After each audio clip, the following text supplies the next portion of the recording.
Alrighty, so Chris Moore's here and welcome. It is Sunday, the 11th on here in 2016. It is sunny September in Barcelona right now. We just got back from 2 months in Korea. Been back a few days, about adjusted to the time zone difference now. And right now on Sunday, we've just had nothing but challenges all day long. On my end of it, our internet went out at my home, and so I'm at my club outside our club cafeteria on that.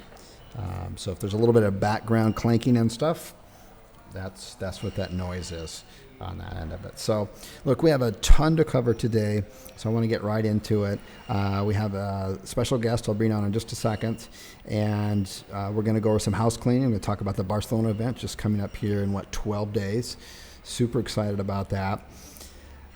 We've got also some new updates, some updates with both our private blog networks, with the keyword planner tool. As you probably already know, with the keyword planner tool, Google has decided to take that away from everybody. And one of our members, who's very clever, lives in Chiang Mai, Thailand, figured out a hack around it. Figured out a hack, and it's a good hack. It's actually a white hat hack. And so I'm going to share that with you. And we're going to go over some other things too. And a lot of people don't realize that as a member, you get unlimited private blog networks, private to you, and unlimited Web 2.0s. And a lot of people don't realize we have more than one Facebook group. So I want to kind of make that clear there. So with that, Annabeth, let's go ahead and get started here. Sure everything's good. Yep. Alrighty. So, thinking about this is actually something I was reading on the plane ride over here, and it was about middle class thinking on that end of it. So, ask yourself, are you a middle class thinker? Do you think like the middle class? And if you do, is it hurting or helping you? So let's find out here. So, most middle class people, the way they think is they want to be comfortable. Yeah, it's going to be a tough one, guys. I apologize for the background noise. Most middle class people think about what's comfortable on that of it. They think that what's safe is being comfortable. And in all actuality, that has absolutely nothing to do with being rich. You want to be uncomfortable. The middle class comfort is a secure job. Comfort is going to college. Comfort is having health care. But anything in life that is worth having, that is worth moving forward in, requires that you go outside of your comfort zone, that you become uncomfortable. And if you live just a few years being uncomfortable, what's going to happen? Well, you're going to be greatly rewarded for that. Middle class people live outside of their means. They always do. They live paycheck to paycheck. Very rarely do you meet somebody who makes millions of dollars or makes a lot of money, and at the same time, on that end of it, they go out and they exceed their spending limits. Remember that if you make $1 million and you spend $1 million, you're broke. That's middle class thinking on that end of it. Middle class people think about climbing the corporate ladder, whereas non-middle class thinking people own the ladder. So that's a really important distinction there to think about. That is that, especially, and I've talked about this before, especially when you think that you own the ladder, because you have your own business, but really what you are is a solopreneur, which is just a glorified employee that basically works more hours for less at home. And someone who owns a ladder is someone who has other people climbing their ladder. In other words, they're hiring people. Middle class people are very easily persuaded to leave their jobs for another higher paying job. This is a very common thought process. And that is, I'm working at XYZ job. I'm getting paid $18.50 per hour. I've got health care. I've got 2 weeks off. And I just got an opportunity to work somewhere else at $24 an hour. It's a different kind of place, but it pays more and it has more health benefits to it. I'm moving off there. That's traditional middle class thinking. Whereas non-middle class thinking, the rich thinking, is something like the first couple of years, they're really concerned about learning, not earning. And I don't mean learning in the sense of college education. I mean learning from someone else, learning a trade, getting in the door, whatever they can do to come in on a lower end and even work for free for a mentor or somebody that they would like to emulate or learn from them about their business, about what they do, internship, whatever it takes. They're not going to be persuaded to leave for a higher paying job because they're there to learn. So there's a huge, huge difference there. Middle class people save. Non-middle class people focus on earning. Savings is not going to get you anywhere.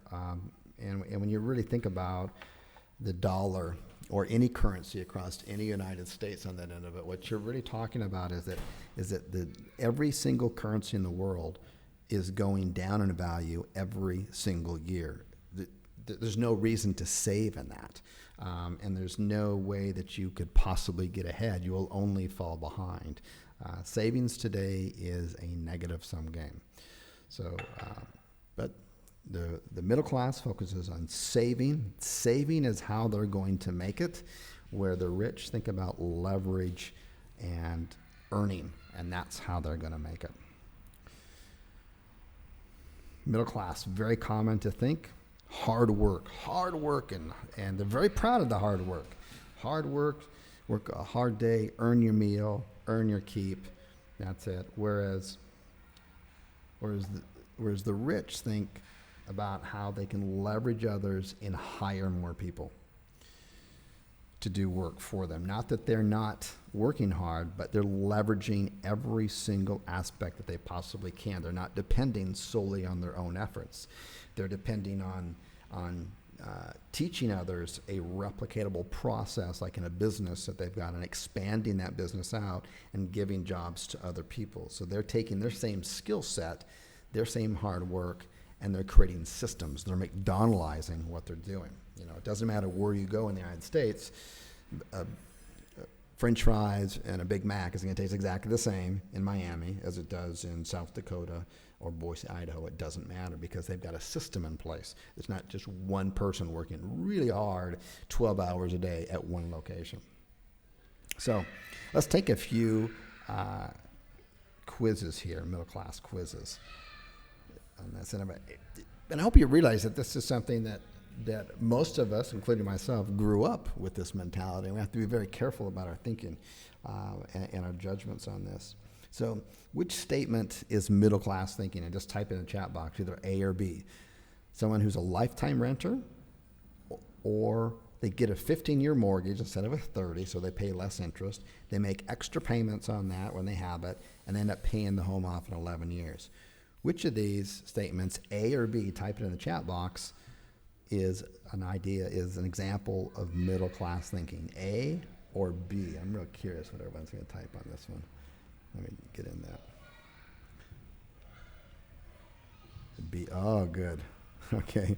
A lot of smart people on the call here. So basically, 98% of the people got the answer correct on that, and the answer is B on here. Getting a home and paying it off as early and as quick as you can is middle class thinking, and it will do nothing but slow you down, keep you in one spot, and it takes all of your energy and efforts, and it steers you away from any chance of freedom that you possibly have. Let me give some real life examples of this. And these examples are actually friends of mine. So if you're on the call, I'm not going to name names. I'm not judging you, any of my friends on here, but you guys are doing the best that you think you're supposed to be doing. So I actually have a friend who did a 15-year mortgage and is paying a little extra, and their whole goal is to pay off their home. And they're literally, even though they make really good money, they're like upper middle class. They're literally living kind of paycheck to paycheck because their mortgage payments become so huge, and they're going to want to pay that off. And it's preventing them from doing their building. They're trying to build their offline business, and they're doing it, but it's not happening at the pace that it could. And they don't have quite the extra funds that they can have or the time because they're too busy working to pay down this mortgage. And once you pay off the mortgage, do you think the freedom is there? You don't have that cash out of your home is not liquid. And who knows what's going to happen in 10 or 15 years. And plus, you've taken all your opportunity costs by waiting 10 or 15 years to pay off the home. It's just a crazy situation. I've got someone else. In fact, some of you know, and you've seen me post. I have one and only coaching student I've ever done, and he's making about gross about $2,500 per week. And every once in a while, I'll post up his screenshots of what he's making. He could literally triple that right now, but he won't quit his job, and the reason he won't quit his job is because at the end of the year he wants to qualify for a bank loan to buy the house that he's in, which the mortgage payments will be so high it'll just be literally stressing him out, and he thinks that's the right thing to do, and it's totally taken away from what he is. And I keep telling him, I said, look, if you just quit your job right now, just working 12 hours a day. And I'm having him videotape everyday diaries of this. So when he opens up a course, everyone can kind of follow along and see what he's doing. He'd literally gain up when it's dark, driving to work, only to come back home to work 2 or 3 hours and make more than what he made at work. And I keep asking him, I said, do you realize that if you had an extra 45 hours this week, which if you quit your job, you make enough right now to pay everything, you've already exceeded your income. If you quit your job right now, you could literally quadruple what you make right now within a month. Do you understand that? He says, yes, I understand that. I said, okay, this is your choice. I'm not going to tell you what to do with your life, but you understand this is what you're doing this. And he says, yes, because I want to buy this home. And I said, do you understand that buying a home is the single worst investment you'll ever make in your life besides buying a brand new car? If you're going to buy any kind of property, you want to buy any kind of property or assets that immediately give you a return back. Immediately give you a return back. When you have a mortgage, you are stuck in that one spot in the world. You can't leave because you always got to take care of your home. You always got to take care of the lawn. Is someone going to break into you? You're not free. You're stuck there for the next 25, 30 years. Think of all the incredible opportunities you've lost in your life. If you want to invest in property, invest in rental property, not a single home, but rental property on that end of it that has many, many, many units in it on that end of it. And if you can't afford to do that and you want to invest in property, then invest in a real estate investment group where people pool their money together and they do that. And then just rent and be free because it costs way too much money. What do? People look at it and they go, okay, I bought this home in 1980 for $100,000, and now the home is worth $250,000, and it's paid off. And they think, wow, all of that's profit. It's not. What about the 2 roofs that you had to replace during that time? What about the hot water heaters that you had to replace at that time? What about all the taxes you had to pay all that time? What about you had to redo the bathrooms and the kitchens because it was all outdated, and the carpets and the flooring and the paint and all that kind of stuff, and all of the headaches that go along with that? It's not a win-win situation. You're a slave to the bank, a slave to that home, and you were forced to get up and get out of your little cubicle home to get in your little cubicle car and drive into another cubicle and work because that's middle class thinking. All right, let me give a couple more of these quizzes and then we'll get on with our guests in a bit. So the next question here: to make more money, you need to work harder. Is this middle class thinking? Yes or no? To work harder, to make more money, you've got to work harder. Work harder to make more money. I'm not talking about a 4-hour work week, which is the other thing. That's total baloney. Yes. Absolutely. Cool. Got some smart people on here. All righty. Go to college so you can become a doctor or a lawyer. Middle class thinking, yes or no? Yes or no in the chat box. Lots of yeses. Everyone's getting this. Okay, cool. Um, Two more questions. Well, maybe a couple here. Which statement is middle class thinking? A or B? To make more, you need to save more. To make more, you need to hire more. Which one is middle class thinking, A or B? All right. A is middle class thinking. Everyone's A here. Okay. Alrighty. Leonard, that may just be on your end because I got you saying that. But there's always recordings. That's why I do the recordings. Which statement is middle class thinking? Invest in an IRA 401k. Start as early as possible so you can leverage the power of compound interest, or just bypass that retirement stuff and buy some gold and silver on a regular basis. Which one is middle class thinking? A or B? Both. Actually, no. Yeah, it's arguably both. But you buy a little gold or silver, and it preserves your wealth, and you have greater access to it. Where 401k you don't, and you're basically just handing it over to the government. Okay, and with gold you can store anonymously, legally, outside of your country.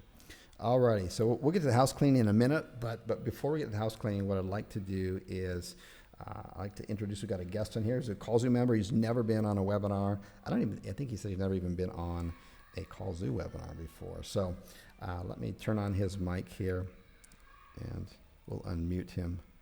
Wayne. Whoops. Wayne, are you there? Can you hear me? Wayne. I'm here. Hi, Chris. Hi. Hey, everyone.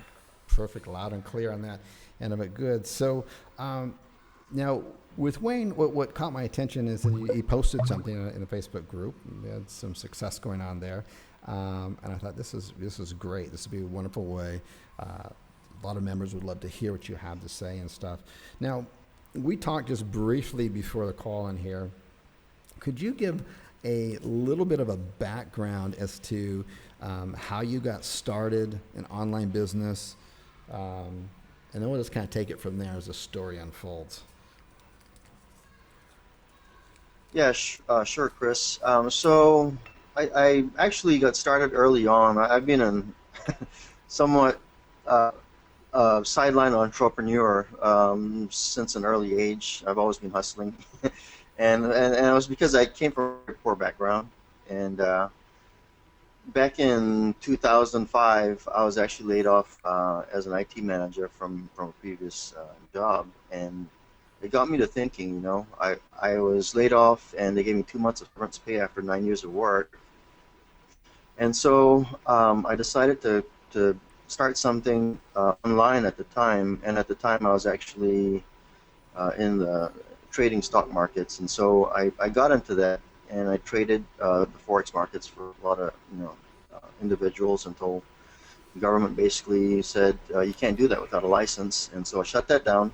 In 2011, we had our firstborn, my son, and so my wife and I were both working.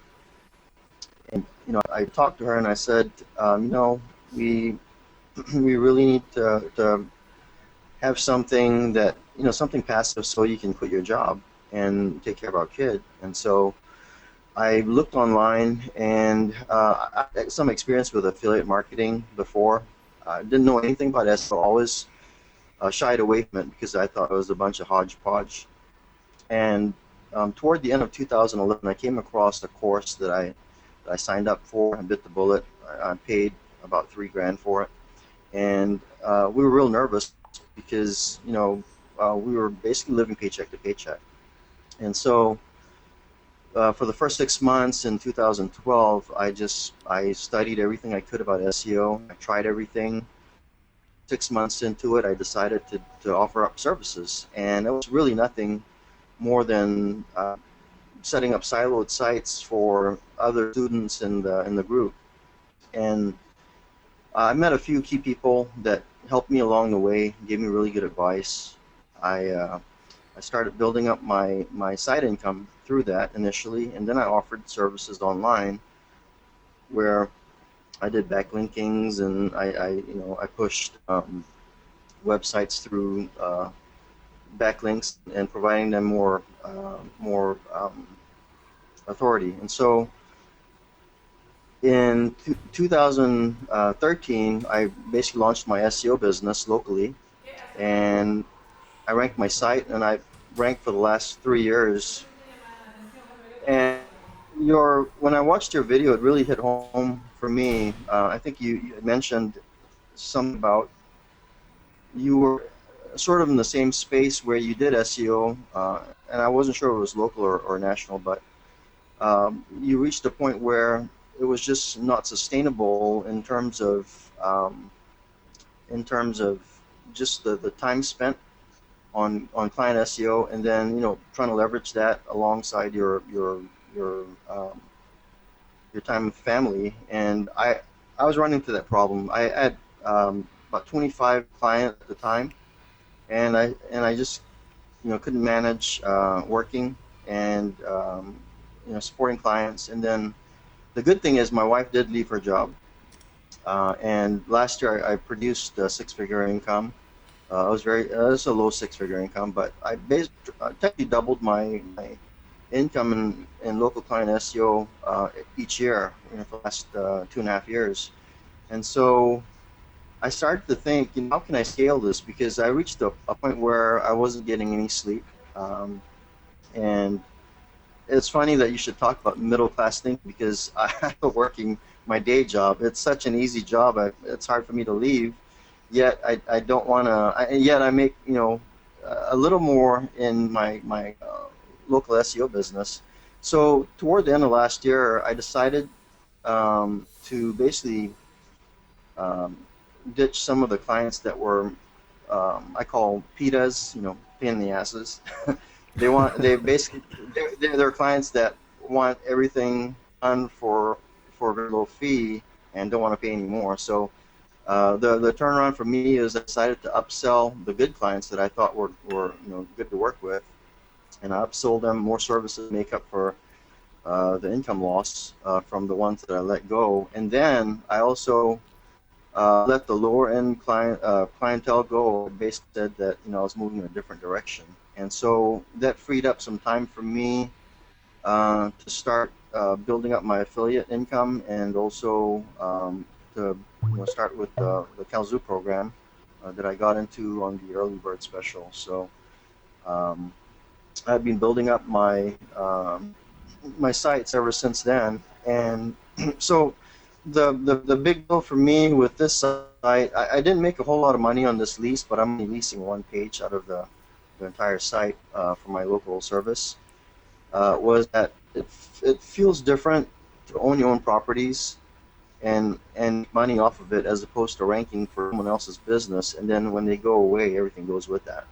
So the transition for me from local SEO to rank and rent is um, toward well, the first quarter of this year, I started building parallel sites to what I was ranking my clients for. For the ones I actually weaned off, those are the sites that I actually have, and I've built them out. And I'm working on just a handful at a time, because I get sidetracked. I work on too many projects at once, and then nothing gets done. So the last couple of months, I decided to focus really on the site that's being leased out now, and I've got other pages that I've kind of piecemeal, and I'm going to sell separately or lease separately. And those are on page 2 right now, and page 3. So I'm very close to getting those ranked as well, and that'll be additional income. So that's where I'm at today. And it's funny. I think we spoke briefly before the webinar, where I want to I said I'm still working the job. It's just an easy job, and it well. And then here you come out with with the middle class thing. I'm thinking, okay, I'm in that category. I need to make a change. So It's follow my comfortable. mind shift. Yeah, It's comfortable. it is comfortable. It's And comfortable. yeah, so also too, have you or how many people are working? I mean, right now you're earning basically mid two figures with your job, six figures with your job, and with your other Yes. business that you've got in here. So I mean, this is like $200,000 plus that you're making per year. Yeah. Um, Yeah. Just like that. Yeah, but Well, that's actually, that's to consider. slightly under that, yeah. Okay, even if it's 150,000, 180,000, it's a That's substantial about amount of 180. income. Do you realize that you could hire superstars that you could train and could come in with whole new sets of skill sets you can't even imagine? And in fact, the second half of this webinar, I'm going to be presenting, and my entire team did all the research for it. I could never come up as smart as the stuff as they found out. My entire support staff, all of my ranking, all of my sites, everything. I don't do any of it. I hire people to do that and train them. And with the amount of income that you've got coming in, you cannot not afford to literally hire your dream team right now of 3 to 4 people with really good skill sets. And they will take a while to find, but once you find them, they're going to make your life completely different. Remember, the middle class thinking is that I'll just work harder and harder and smarter and smarter. But what does that really mean? What you really want to be doing is looking to hire. Always be hiring. You should have 4 or 5 people, each paying them between $500 and $800 a month, working for you, and all you're doing is literally pulling the strings and learning a different cap to wear, which is kind of a project manager's cap, and managing these people to grow your business out. They could be building these sites left and freaking right. You already know how to do it. You just need to get other people to do this kind of stuff Sure. for you on that end of it, and your business would explode. And if you still wanted to work your existing job, you could. Yeah, I guarantee yeah, I you. I understand. guarantee you. If you did that, if you committed to hiring 3 superstars on that, and you were committed to taking the time to train them, and that might mean just slowing up on your business a little bit in order to train them, but knowing that the payoff is going to be is that they're gonna more than double your business, not by themselves. You have to manage them, and you have to, and now you become a leader. You become a leader. You become a job provider. You're providing value to them and their families, and through them, they're providing the same thing to your clients. And you're orchestrating that from the back end. You would double your business in 12 months, I guarantee it, at least. Yeah, and And that's great you would do it. advice. You would wake up in the morning feeling, I guarantee it because I've been there and done it before. You would wake up feeling more excited, more invigorated, and you would feel like unstoppable. It was like, man, I just got two. What kind of sports do you follow? What's your favorite sport? Myself, Yeah. basketball. I like basketball. Okay, basketball. So like imagine if you could pick your dream team players from both the past and the present. You could build your absolute dream team. Who's some of the people you'd put on your team? You could pick anybody you wanted to. Would you Um, pick Michael well, Jordan? yeah, I pick Michael Jordan. I pick a lot of old school players. Yeah, like The shooters. yeah, I'd be doing Larry Bird myself. Yeah, Larry Bird, This is right? the this is the kind of approach that you want to take to building your dream team. You're literally building a team to go out there and compete with the world, and you got to make sure that you've got the Michael Jordans, that you've got the Larry Birds on your team, that you've got all your players that you want on there, and your focus really becomes hiring, training, and providing value to them and your Sure. clients, and you're orchestrating it from the back end.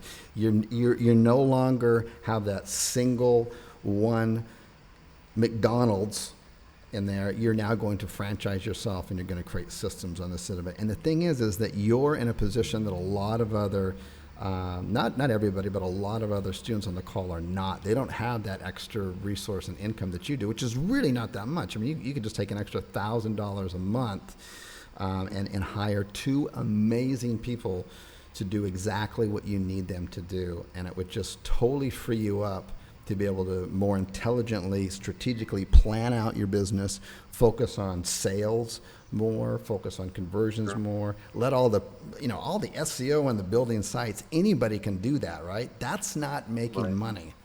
Anybody can do Yeah, that. So, the it, challenge that I had, I've had some growing pains in that aspect. Maybe I need to talk to you more about that. Is the fact that I actually do have two really good web designers. I only use them as needed. They're always there for me. But as far as the VAs go and the account building and the the petty stuff that the grunt work.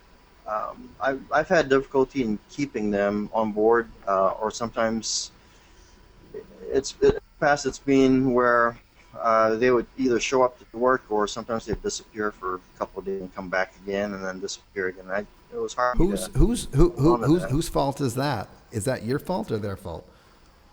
that. Probably mine.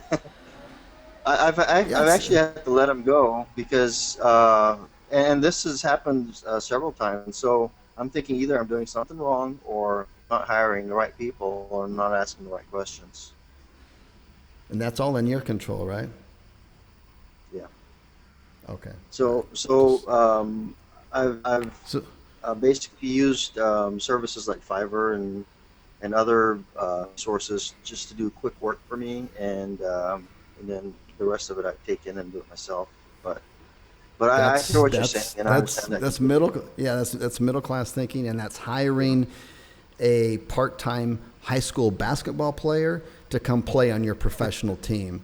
And that's not going to work, Gotcha. is it, man? That's not going to No. work. So what I'm going to do after the call here is Okay. I will give you some sources that I use to find people, um, Hmm. and they're basically headhunters, and they charge very little to do it. But they do all the work of screening and everything, and they'll just leave you with the top 3 or 4 candidates that they find.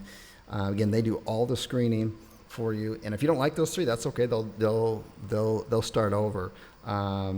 And basically, they charge 1.5 months' salary of whatever you pay them. That's it, on that end of it. Oh, But that's it's okay. more than worth it because they screen everything out. Plus they guarantee it. So they say if after 3 months that person disappears, we'll find you another one. But they only find the top candidates on that. That'll be fantastic, Chris. Thank you. Yeah.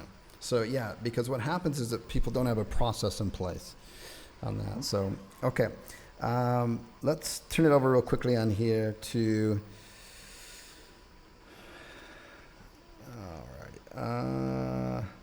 Okay, so who has some questions here for Wayne? I have it, and now's your chance to ask Wayne some questions on this about how he runs his business. Wayne, how do you get your clients? You were telling me that earlier on the phone, and I was actually curious, and then I cut you off because I said we're going to start the Oh, webinar. yeah, no issues. So I'm kind of a behind the scenes guy. I've always done, the grunt work myself. And so my thing was I never wanted to go out and cold call clients when I did when I do local SEO. So I actually ranked my websites, and so I get clients through phone calls. I ranked in Houston. I ranked for the last 3 years. Then the last year, it kind of something actually happened where I believe my cheap account was hacked. Someone had I have about 300 accounts in there, and I don't know if it was because they changed their interface or not, but toward I think around Novemberish or so last year, uh, I I went in and basically all of my name servers were reset to nothing. So I had no DNS pointing to any sites, uh, and so a lot of my PBNs that were pointing to my website kind of went down, to the sidelines, and that's kind of what nudged me actually. To I said, okay, well now's the time to make a move. Let's focus on the rank and rent model or the lead gen. And I'd done lead gen before, didn't really like it, so I decided to go with the rank and rent. But as far as clients finding me, they usually call me, and or I get referrals from existing clients. I always offer an incentive to provide them with 3 months of service, so I get referrals quite a bit. You told me before the call about how you contact how you used a method that you learned through a member that posted his method. It Yes, basically yeah. works about 100% of the time. And you added your own little twist to it to just kind of fit your personality. Yeah, so there was someone in the Kallzu group that kindly posted the way they were getting clients, and I think he posted a quick short video where he stated something along the lines of, I run an XYZ business, and my contractor can't handle the additional workload, so I'm looking to outsource some of this work to whomever can take the workload. And so, as far as what I did, I actually transitioned into an email, and I went and looked on. I did a search first of all. So the steps were: I did a search and looked up main keywords in Google, and I found a couple of listings where they were actually directory listings where they showed several different companies, top companies in Houston in that related business or in that related service. So I targeted all of those services, and I also looked at the ones that were advertising in Google Ads. And so I went to the website, I filled out their form, and on that form I basically I wrote them and I said, and I can read you specifically what I wrote. This is the actual letter that I sent them. I said, my current contractor is a small firm, so they can only work on a couple at a time. Customers are finicky. Most don't want to wait. Um, I'm going. Actually, hang on. Okay, no, that's not it. Okay, let me find the actual, because I want to give it to the users, members of Kallzu. I think it'll help them. Yeah, that So would give be me a great. second, Chris. Yeah, I Sure. want to I want to kind of find word for So, word how I so, did it. so, so while you're pulling that up, just interrupt me once you find it. So, Okay. what Wayne is referring to is Andrew posted a YouTube video in the group showing a method that he uses to get clients, that it basically works 100% of the time. And then that evolved into my team started using it, and then my team wanted to. We added our own twist to it, which was we didn't want to miss any of the phone calls, so we contacted Jill's office, and we've had webinars on all this kind of stuff. So if you don't know what I'm talking about, go back and watch the previous webinars. These are recent ones, and so now what happens is that anytime we start to build out a new city or a new area, even be, even before the minute we build out the site, we're going to forward the number to Jill's office so that it gets answered. Because even when a site gets on page 4 or 5, you're going to start getting phone calls, and when those leads come in, they're trained. They know when the phone call comes in, they're trained to answer it our particular way and to take the information down. So if it was for a contracting job, maybe a roofing job, they'd say, yeah, no problem. This is roofers, blah blah blah. Let me take down your name and number, and I'll have our head contractor give you a call back and help you work out a bid, and so on and so forth. Can I get your name, your phone number, best time to call you back and stuff? And then to hang up the phone, this is Jill's office, and all of that, they're answering that, I think is $1.75 flat rate. And then for like another $1.75, then they'll call one of the contractors, roofing contractors you want to work with, and they say, hey, and that's basically what Wayne is doing right here, only through email. And they say, hey, I've got a customer that's looking for a roofer. We normally give these leads out to our other roofers, but they're too busy right now. Would you mind taking this one? We just ask that you call her right away. We have all of her information here. And you just shut up. I mean, who would Okay, not I found take the a...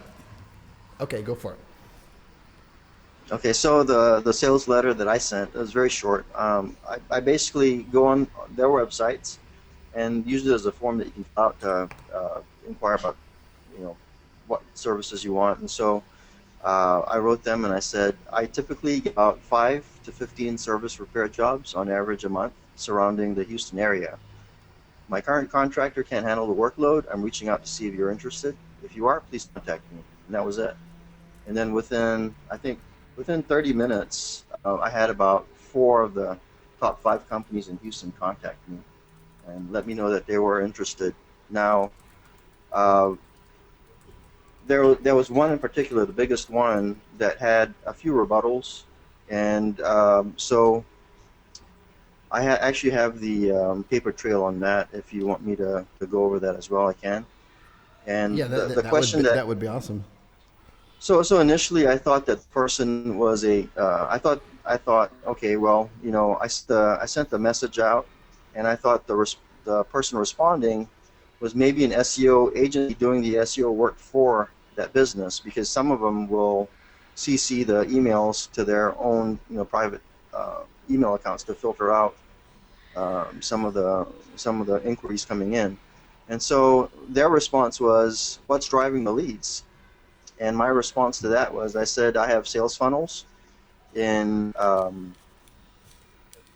I said I have sales funnels specific to XYZ work surrounding the Houston area. The calls are specific to the service that I'm providing and are targeted toward um, these areas. And I said, as opposed to charging, I wanted to make it affordable as I wish for this to be long term and hands free for myself and reasonable for the owners of the local Houston companies.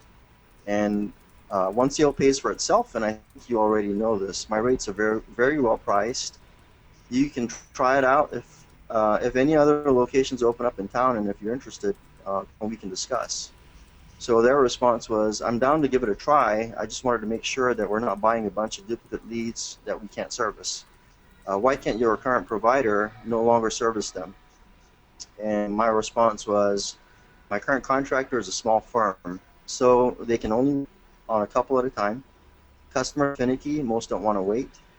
I'm going in order of the inquiries received, so first come, first serve. These calls will be exclusive only to you if you sign up now. I don't expect it to last long at these rates."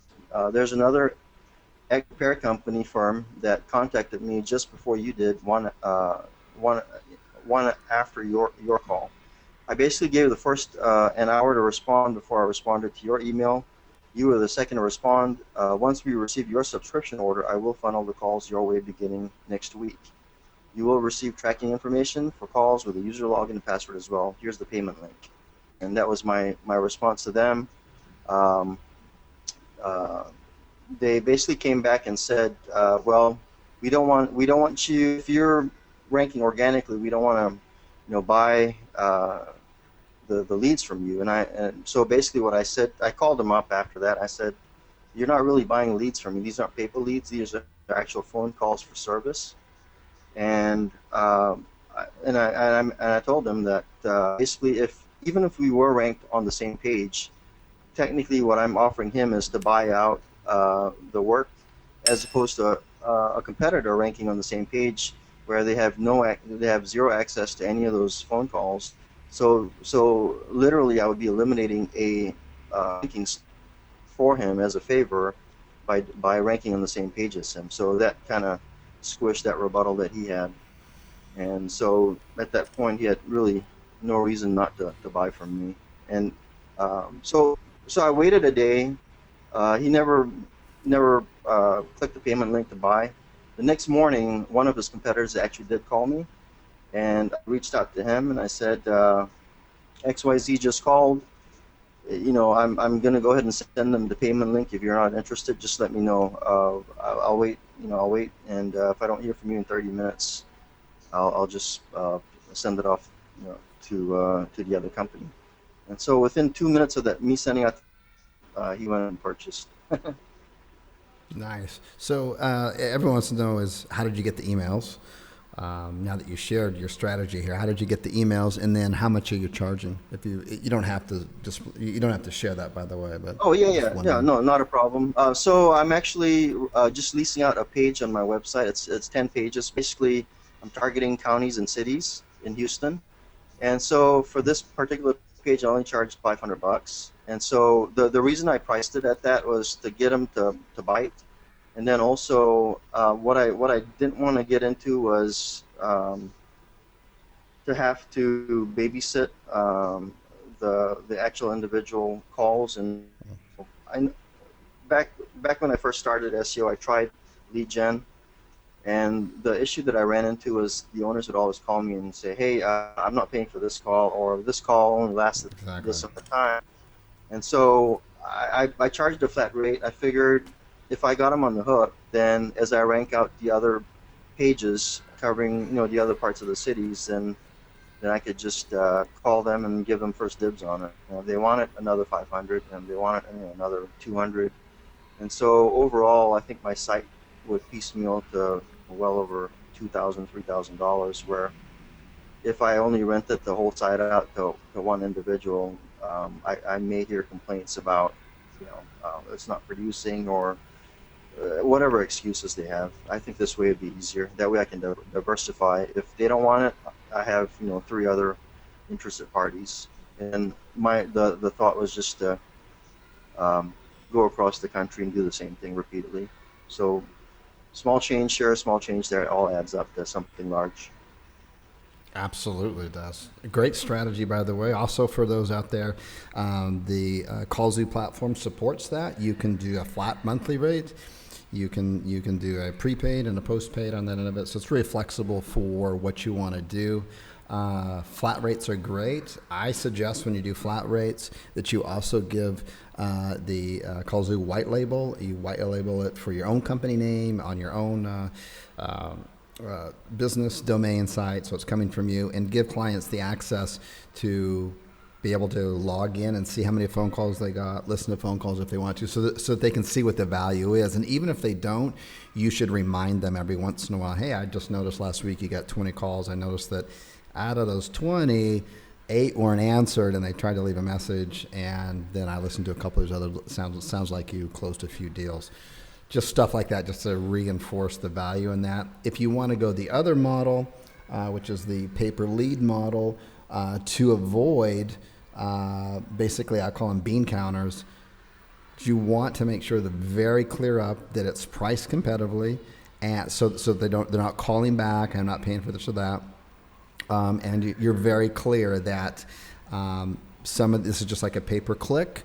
Sometimes with pay-per-click ads, someone clicks on it, then they get busy and they leave. You're still going to pay for that, but you do not pay for sales calls or wrong numbers, and the calls are recorded for that. And most of the sales calls are not going to go through because we've got a gigantic pool of blacklisted numbers. Whenever any Kallzu member blacklists a number, it gets blacklisted across the board for everybody in the community. So usually when you do it like that, you have no problems with it. But either model works, it doesn't matter. And scaling is the important thing, right? I mean, if you've got this going on in 200 different cities, it really starts to add up there. So awesome job. Chris, Yeah, I'd go like ahead. to add to that also. Something you mentioned about the lead gen. If you're doing paper lead, what you want to avoid, and correct me if I'm wrong, Chris. This particular vendor actually tried this on me. He said, "You're charging too much. These are the rates that we're paying. We're paying $57 a lead, and so he said per qualified lead. So he wanted me to sell him qualified leads, and I responded no, because then I'd be dependent on how good their closer was, and then also I'd be dependent on their front line person answering the calls, whether they even pick up the phone or not. So I didn't want to go there with them. So I basically flat out said I can't do that. Not with qualified leads. Yeah, and that's such a common thing, unfortunately, that you'll find among many basically small-minded business owners out there, is that they'll say, okay, great, we'll be happy to do this, but we're only going to pay for basically leads that closed a lot. So Right. it's like, no, that's not my job. I've done my job. Your job is now to close the leads. And don't ever, especially if you're hungry and you're tired, you've never had a client before, do not fall for that, because it will end up being an absolute nightmare. A lot of business owners too will try to say, why don't we go into partnership for every closed deal that you get a certain percentage of it? No, this is not the kind of people that you want to deal with. Just move on. So good point. All righty. Let's see here. We get some other questions on here. Do you rank one page in like county X, and then have another page in county Y, and then county X, and then turn out and rent each page separately? Kind of what's your strategy there when you're renting out? Are you going for the big city first, the smaller cities around, counties? How are you doing that? Yeah, so what I did was I laid out before I started the site. I actually did some research. I went to Wikipedia and I looked up the population count each city around my area. And there are a lot of small cities surrounding Houston. They're anything from 50,000 to 100,000 populace. And so the the I, the page that I rented out is an actual county, and it consists of several cities, combined cities. By itself, the cities I don't think will produce a lot of leads, but if you clump two or three of them together, then they produce enough to justify the cost, whether you do it per lead or rank and rent. And so what I did was once the page started to rank, and I'm trying to rank all of them across the board at the same time. So whatever comes first is what I lease out. Once the page ranks, then it's a WordPress site, and so on the Kallzu theme, you can put the phone numbers on there. And what I did was I actually have a widget that I use that can filter out the sidebars. And so with each individual sidebar, I created a separate phone number. So I have a different phone number for each city or county that I choose to lease out. And when you visit the site or when you click on the rankings through Google, when you land that page, that's the phone number C, and so that's the number that I lease out to the individual companies. So each page that I will lease out to a separate company will have a different tracking number, a phone number. Let's see what else. That was another thing that I wanted to add to that. If you and here's another trick that I use as well, that I'm willing to share with you guys, is that if you want to create multiple sites, let's say you rank, in the top 5 for that specific city or county, and you wanted to dominate that page 1, you could actually create several different sites, and what you could do is build a separate, maybe a landing page, a clean landing page that looks good with a phone number, and use that as a overlay on the actual sites you build. So this way you can build the sites fairly quickly, according to Kallzu, and then maybe have a landing page that you can, once they click on the link, the listing through, instead of seeing the actual money site where you have maybe 5 or 6 different vendors that you're leasing out to, they'll see a totally separate page, a landing page specific for that vendor only. You can do that as well, and you can do that easily achieve that with a plugin. Cool.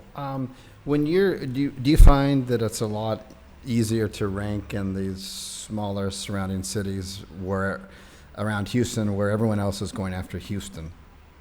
Yes, and that's the reason why I did it. It's just through SEO experience in the past. I noticed that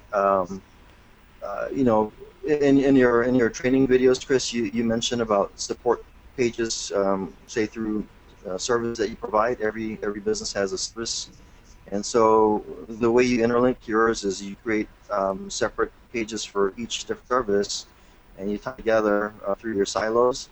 Well, the idea here is I'm just siloing my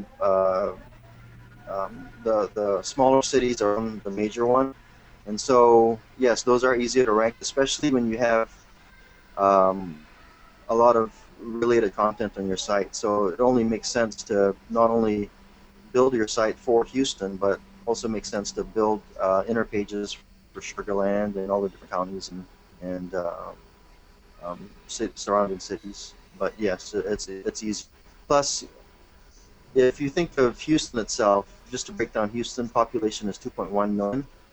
The county that I leased out, it has a population of 600,000, so that's quite a number.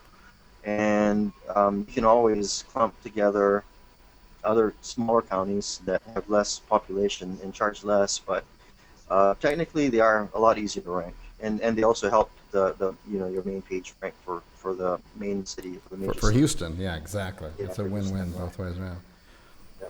Awesome. So cool stuff. Hey, Wayne, I really appreciate you coming on and sharing Yeah. your Thanks for success having and me. stuff.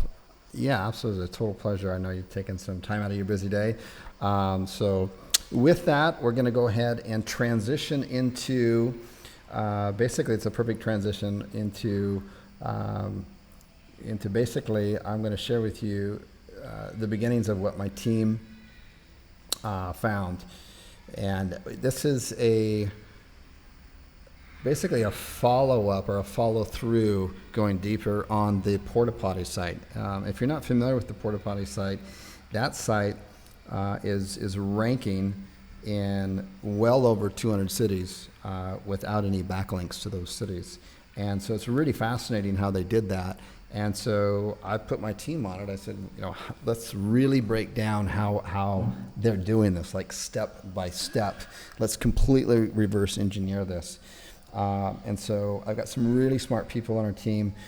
One of them, Abby, he's a recent graduate from a top school, and he's got a great kind of engineer mind. He's the one who came up with this. So let me share this with you. This will really blow you away.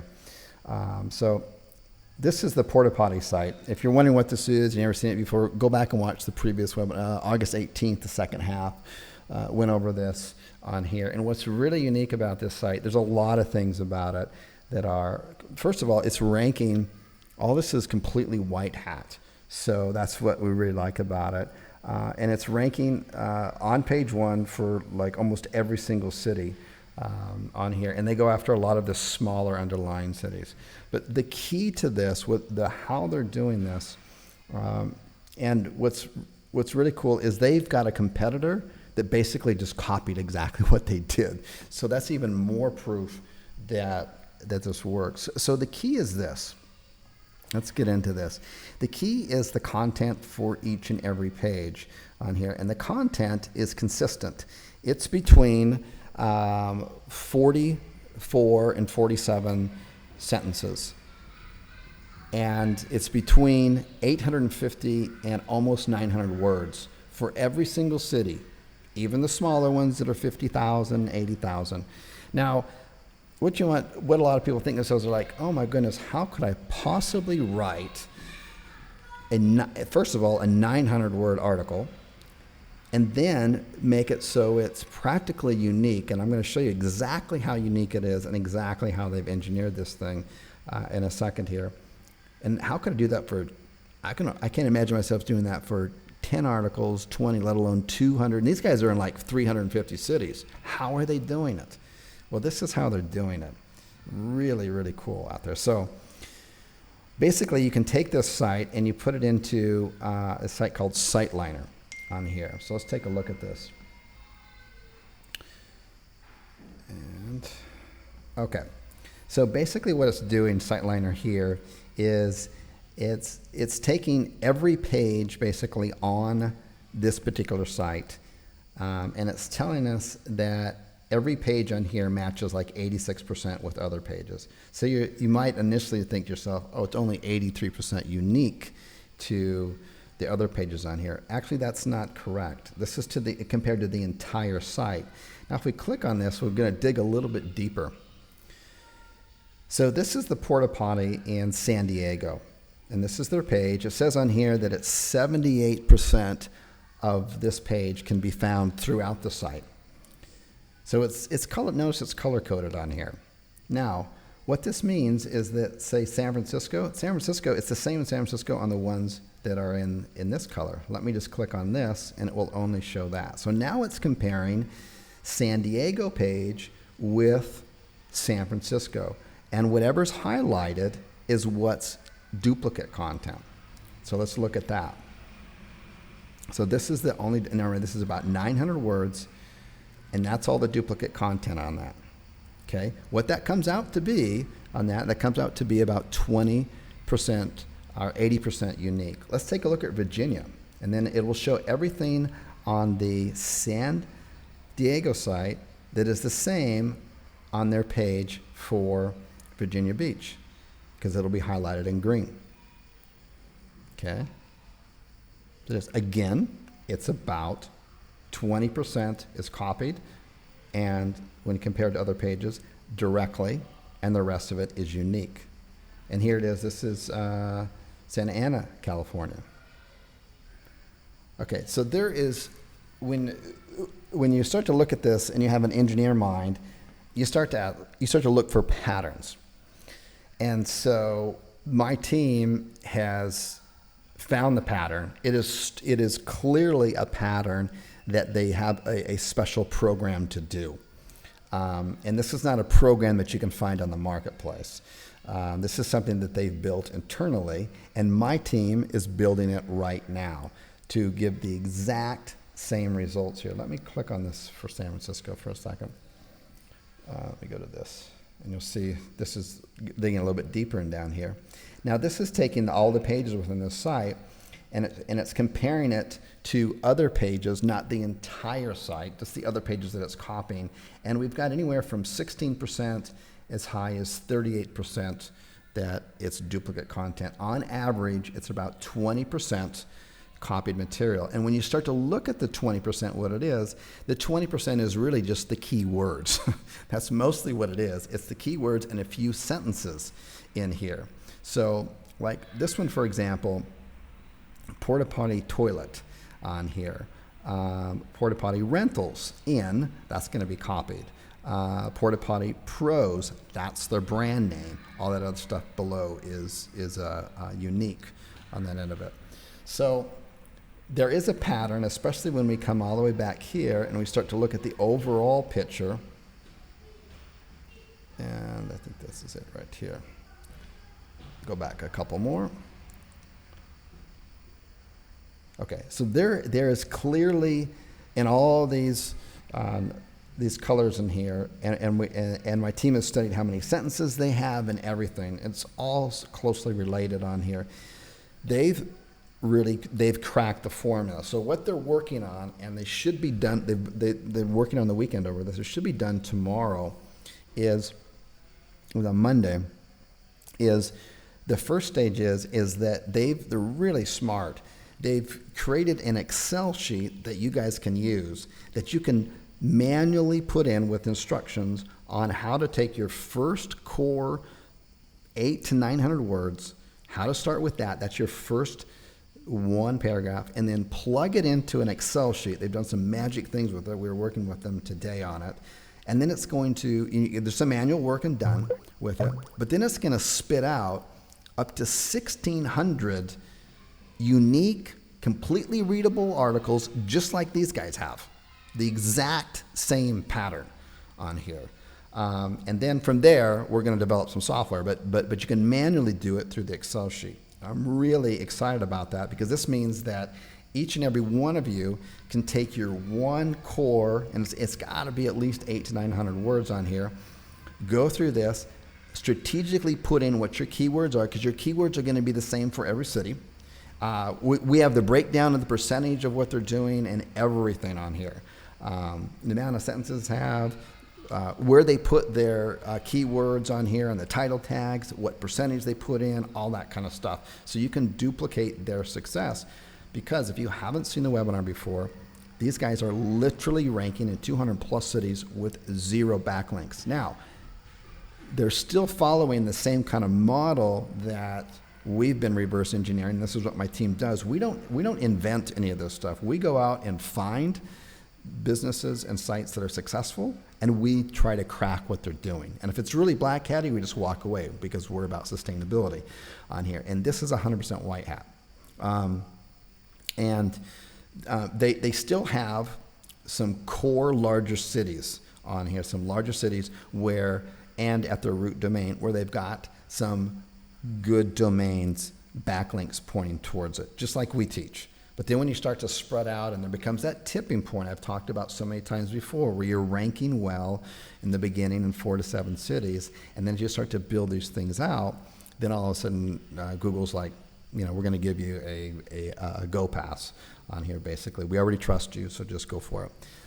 And that's what they've done here. But these guys have done it to a level that we haven't seen yet, and we're convinced it's the amount of copy that they have in here and how they've done this. This is not random, okay? How each and every city, when you come in here and look at this, and then you break it down with the software to how it's duplicatable against their own site, then you quickly realize there's a clear pattern going on here. Somebody didn't wake up one day and go, oh, I got to write out 10 more articles on the same topic again. How boring can that be? Oh, I'm glad today's over with. Oh, I got to do it again tomorrow. No, there's a clear, strategic, repeatable pattern going on here, and everyone is going to be able to do this on here. So we're going to start with an Excel sheet, and we'll have instructions on how to do it, and you'll plug in your original article in just an Excel sheet. The guys are doing some incredible work on the back end with this. It's available to all Kallzu members, of course.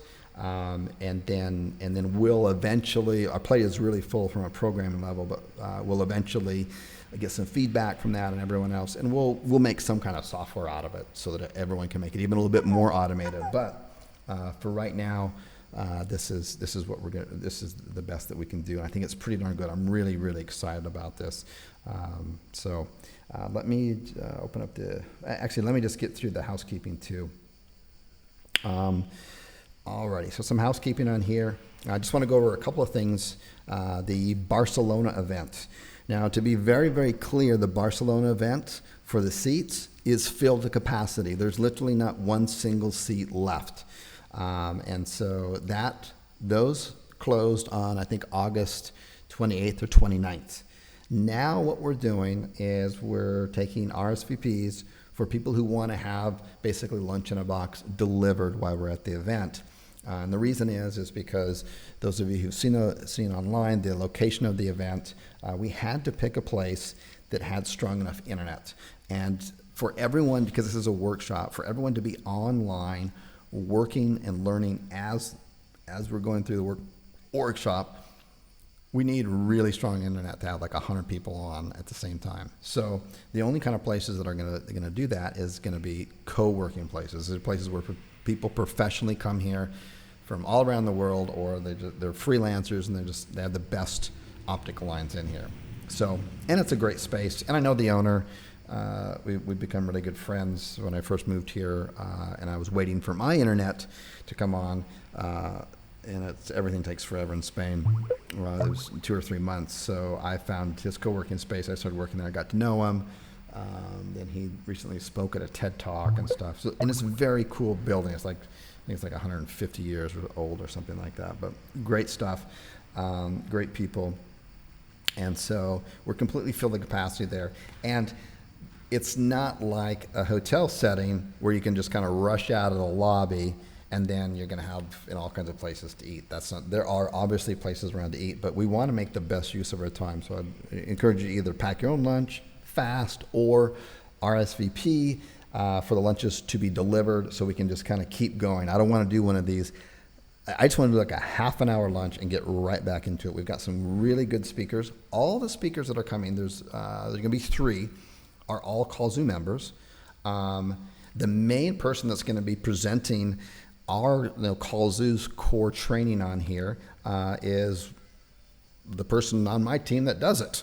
Okay, and so it's really going to be exciting. What you guys are going to be learning, it's going to take everything you're doing to the next level. And that sounds hypey, but I got nothing to sell you there. We're just opening up this event. You're a member, you come down. There's not going to be a sales page at the end or anything like that. So what you're going to learn is going to be absolutely phenomenal. And you will literally, it's not one of those things where you literally take it home and it's going to turn out. You guys are going to actually do it there. Okay. And so I'm super excited about that. Now, with that, here's the Barcelona event site on here. Here's the common questions on here on this end of it, as far as, it's already booked up. So it's booked up, and everyone who got in, they had to send in their plane tickets before the date, all that kind of stuff. We literally have there's literally no more room in the house, okay? And we've already had people try to buy lunches and try to sneak in, and that's just, you just can't. I'm sorry, you can't do that. We're having this professionally recorded. We have a team of camera crews there, so it will be professionally recorded. They're doing the editing, everything, so that will be available to all the members here. For the lunches on here, just so there's no confusion on that end of it, it's 20 euros per day, which comes out to about $45 total for both days. So if it's just one of you going and you want a lunch on a Saturday and a Sunday, so we can just take a quick half an hour lunch, get right back to work, that's what you want to do. If not, bring your own lunch, but don't expect to like go somewhere and eat and come back, because Spain's real slow. Okay, you're going to go to a restaurant, it's like, even if it looks like a fast food place, it's not going to be fast. Everything's at a different speed there. You'll be gone for an hour and a half, and you're going to miss out on some really good stuff. If you and a partner are coming, then this is 2-person on here, and you'll get 2 each day. And then if you want to go to the farewell dinner, that's 7 p.m.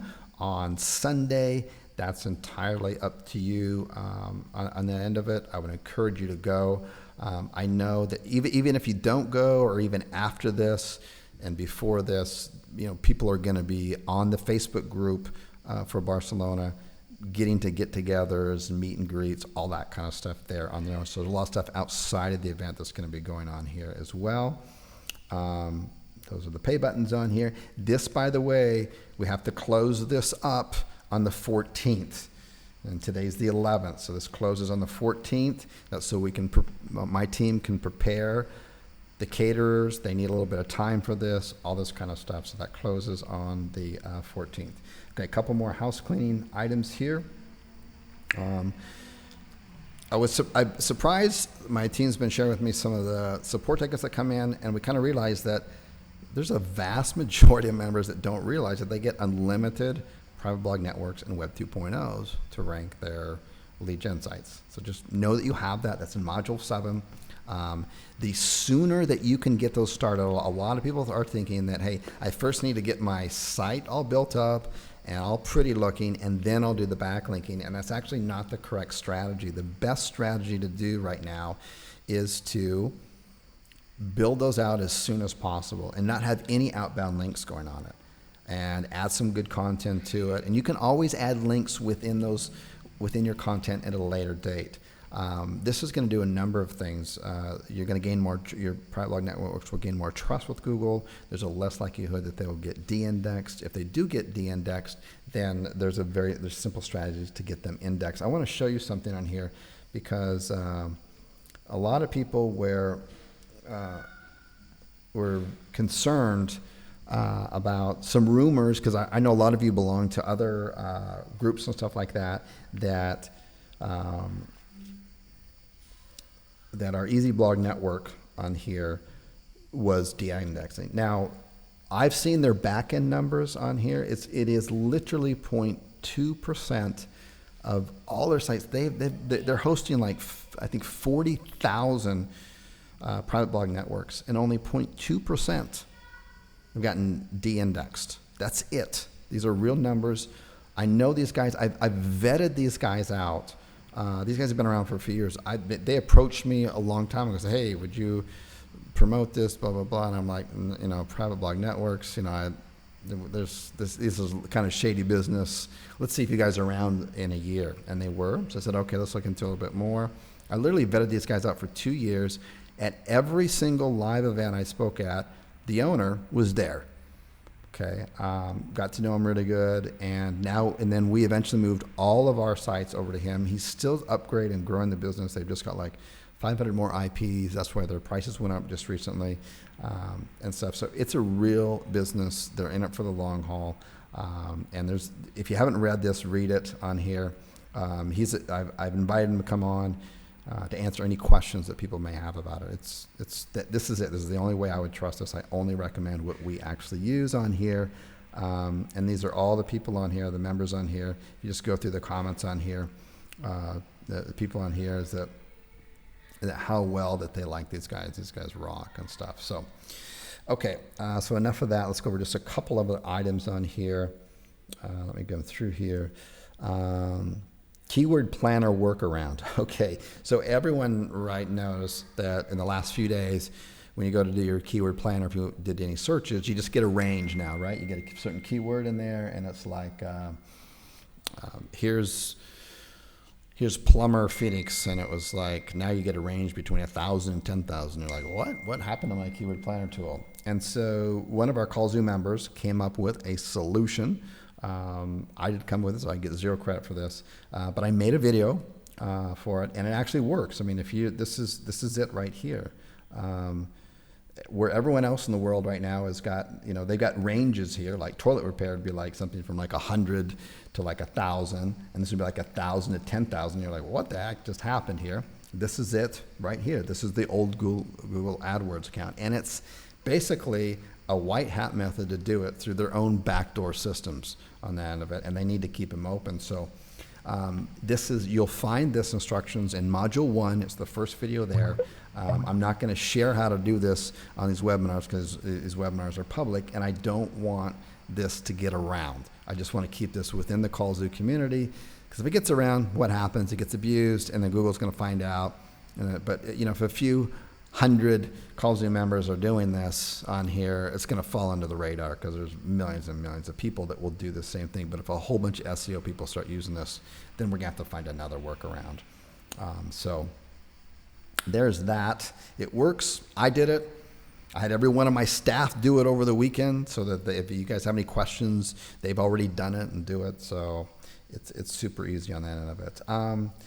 We've got a little bit more time here, so let me just go over a couple of questions. I'll open up the chat box on here. Where's the chat box? I can always lose it. There we go.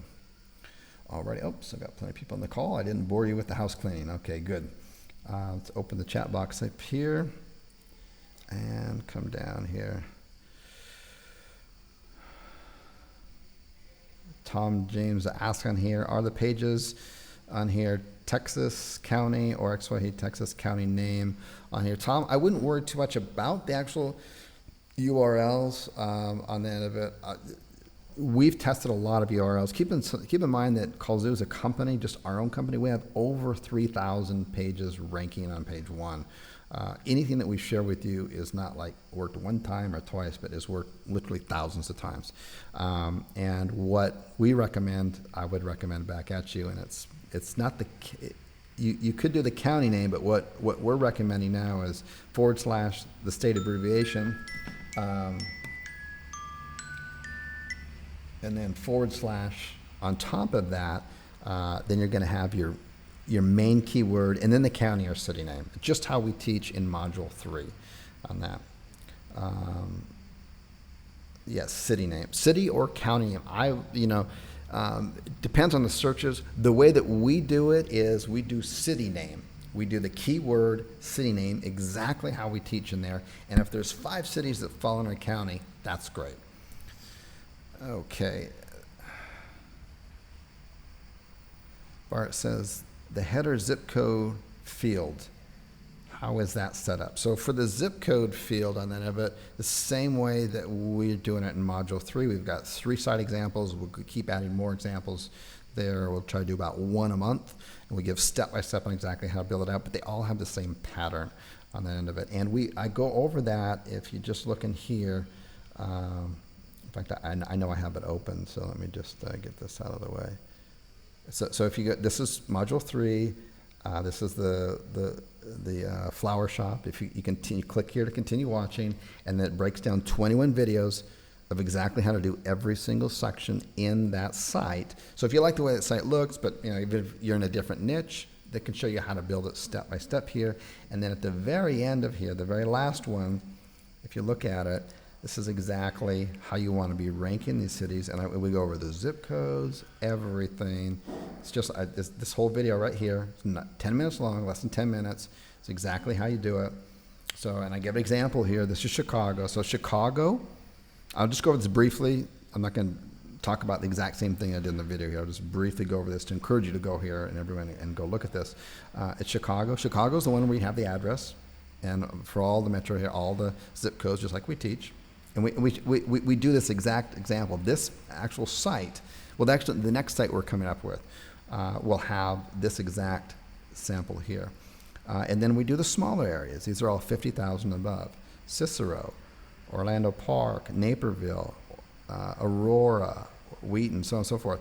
Now, if you take Chicago, I might be, I think I got the numbers here for Chicago, for just Chicago is 2.5 million, and for the surrounding areas, it's almost 1 million.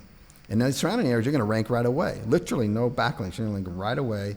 The Chicago one's going to take a while to rank, but the fact that you have all of these is going to help the ranking factor here too. But why not add an extra 1 million customers by collectively adding all these smaller cities on here?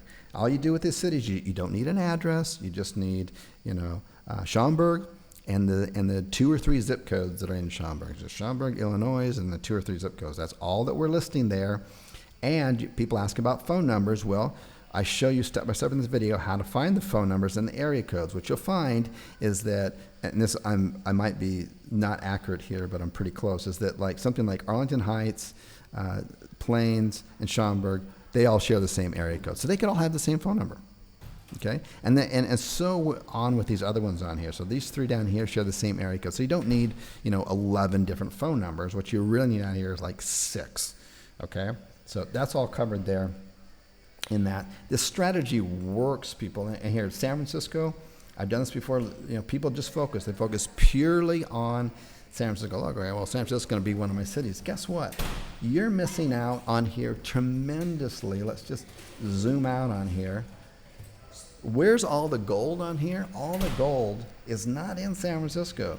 Every other Yahoo out there is trying to rank in San Francisco. What about Berkeley?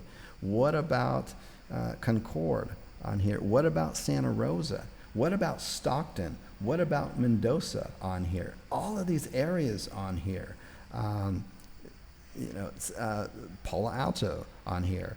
All of these, and I gave this as an example and did a map in the Facebook group.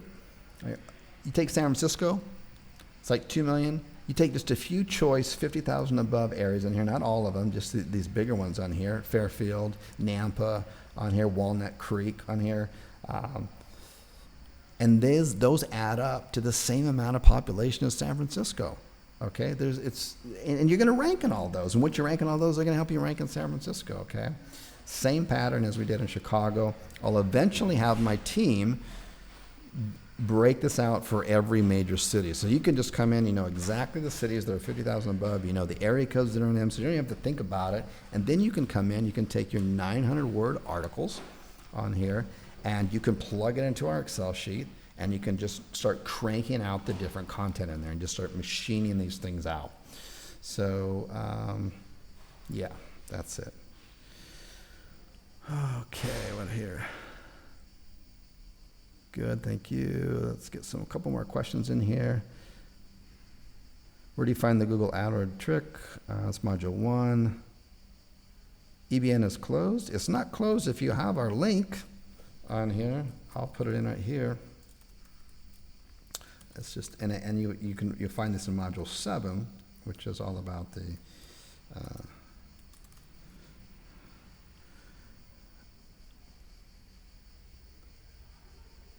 okay, thanks, Tom. Tom says my blood pressure goes down 20 points just listening, while my excitement goes up 500 points. Cool. I appreciate that.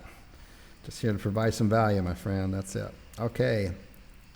If you've already created a site that doesn't have the state city on it as recommended, but I would, if those cities that you've already built out are already ranking and stuff, I just leave them, and you can easily add the state city and stuff to on the same domain to future areas as you grow out. Talking about the porta potty side zip input.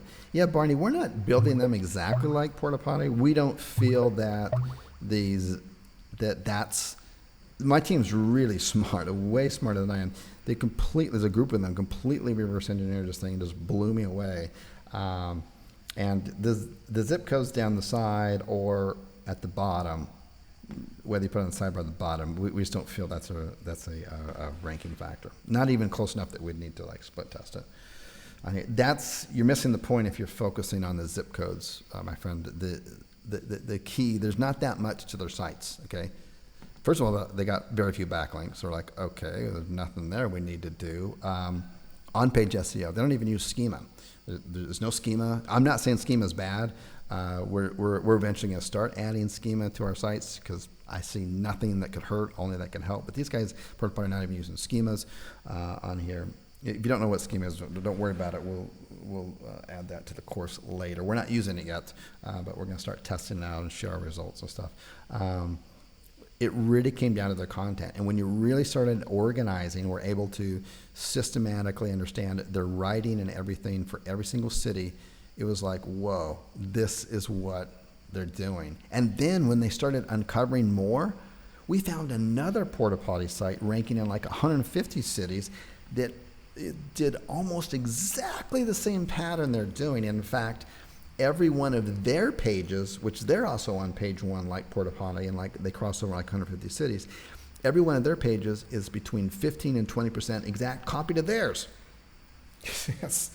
So that's proof, double proof that that's working, and that's where the magic is on that. Chris, if you're not doing a pay-per-call but rank and rent option, which Kallzu offers that, how large an area do you focus on, as in Chicago, on one site? Jake, we do it just like we did a pay-per-call on that end of it. You're going to take, what I recommend that you do on those, if you're going to do a rank and rent option, is that you need to provide some kind of concrete data. And so you still have your phone numbers on there. Your phone numbers are still coming in. They're still being forwarded out. Initially, I would recommend you forward them out to Jill's office. By the way, at the event, Steve Lloyd is going to be presenting. He's been working directly and really closely with Jill's office, and they've just done some amazing things beyond what we've already shared so far. So there's going to be some really cool stuff there. Anyways, you should be using them. I don't get any affiliate link or nothing out of it. It's just a service that we use. Steve uses. And it's just a win-win there. Anyways, so you just build them out the same you would, whether it's a rent, a lease, or a pay-per-call model, it doesn't matter. You rent them out the same way. On the back end, you're going to want to be able to track all those numbers and stuff on the back end, even though you're not doing that, so you can quantify and justify the price. It's like, hey, we're getting this many calls. You can log into the back end and see them yourself. Here's a special membership area. You can come in and log in, and you can see the numbers that are coming in every week, so you can justify the cost for it. The $500 flat rate fee. We see here you're getting this month, you got 25 phone calls. 18 of those were answered. You got them all recorded. If you want to listen to them on here, you probably at least should have closed 2 or 3 of those, and we know that your average job price is $5,000. So easily justifies it, and that's the way you go about doing it. Now, if you're just in one area of Chicago, maybe that's what you rent out, and then as you build out more, like what Wayne's strategy is, you're going to bring in more calls. Then those other pages, then you can also rent those out too. Okay, question. ETA estimate time arrival on the chat plugin you mentioned months ago. That's on our to-do list. We've got a lot of other stuff that's come up before then that we feel is more urgent, but it will come up on here. Will the webinar be replayed? Every single one of our webinars are replayed and posted within 24 hours. Do you have a separate site for each city? No, we do a master domain site. So it's a... Do you have a separate site? No, it's one site that ranks in all the cities. Master domain site. It's the only way to go. I have 2 phones. A phone with AT&T and an Android and Verizon. I'm getting international packages for Barcelona. Not going to answer on here. What you're going to do is you're going to want to look online on that. Look online. You're going to want to contact your own company, your own logo. This is for a question of people coming to Barcelona. I encourage everyone to come to Barcelona to definitely have data when they come here. I couldn't imagine going into a city, and I don't, and I travel a lot. All of my kids and myself, we all get data no matter, we all get a SIM card no matter what city we go into. It's just how you communicate. I don't see how you can function in the world without it. I'm not talking about checking emails and stuff like that. Oh, that's important, but it's like a Google Map. How do you get around? How do you check your Facebook group for Barcelona to see what's going on, or I'm lost, or whatever? That's your touch point on that end of it. So contact your own phone companies, find out what it is. You do need what's called a unlocked phone if you want to get phone numbers from here. But all this stuff is online. Google it, and I have it in the questions and answer box on the Barcelona page. Yes. Kallzu question. We're still somewhat new to Kallzu. Okay, no problem. And we have experience using ACT. Okay, no problem. On that platform, which has the ability to configure IVRs. We don't teach IVRs. We don't use them. We don't use IVRs. I mean, I don't know any of our students that do, and myself. Not that they're bad, but that's just you can come into this system, LN, your initials there, and you can either choose to adopt a system that clearly works, and then after doing our system and after you've had success with it, if you want to add other moving parts to it, like IVRs and other stuff, go ahead. But until you're successful with the system, you're doing it our way. And I'm not trying to be like our way or the highway. We're very open to learning every day. It's just that if you're not already having extreme success with this kind of pay-per-lead rent model, then follow one that is until you get successful. And at that point, you can decide, do I want to scale a working model, or do I want to grow it to a certain point and then try to tweak it? It's up to you. But the success of my company and the students honestly don't have anything to do with the software. It has to do with running your business. Look, Wayne on here, and I'm not coming down hard on Wayne, but what's going to make you successful in this business or any business is not the software system. It's not the next SEO hack that you learned. It's getting in the right mindset. And I don't mean that in some guru way, because I began the call today not trying to be like a woo-woo, think and meditate about things coming to you and things will happen. No, I'm talking about, hey, you and I were probably growing up in the same middle class thought. And we've all have that, and that's kind of an anchor that's keeping us behind. And even when Wayne was on here, you saw how, even in his voice, he sensed a little bit of resistance to, well, yeah, I hear you, I need to hire more people, even though I know logically that that's the only way, like McDonald's and Starbucks and Costco ever grew, is they had to hire other people. But the time that I tried it, I couldn't find anybody good. And it was kind of like, well, wait a minute. If that stopped, everyone else, we wouldn't have, no one would have any businesses on the end of it. So, this is still middle class thinking, and get out of it. So, having the right software system, or having just the right car, or just the right, everything's just in alignment, that's also kind of middle class thinking, in my opinion. Anyways, I'll get off of that soapbox.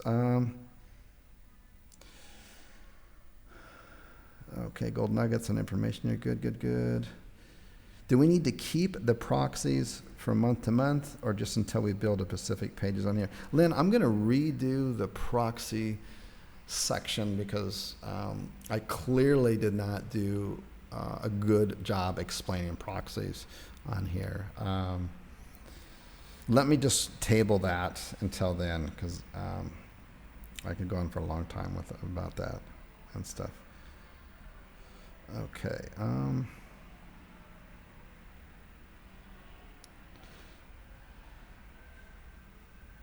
Okay.